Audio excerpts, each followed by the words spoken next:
کہ اللہ تعالیٰ فرماتا ہے کہ وہ ایسی گائے ہو جو بوڑھی ہو نہ بچیا بلکہ ان دونوں عمروں کے درمیان ہو، تو وہ تم کرو جس کا تمہیں حکم ہوتا ہے۔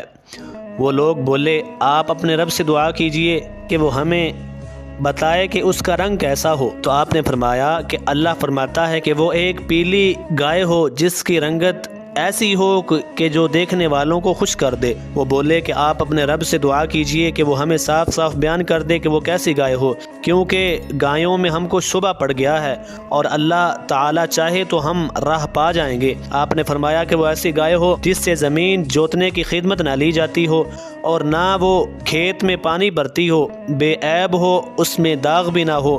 یہ سن کر وہ لوگ بولے اب آپ ٹھیک ٹھاک بات لائے۔ پھر ان لوگوں نے اس گائے کو ذبح کیا، اور وہ ذبح کرتے معلوم نہ ہوتے تھے۔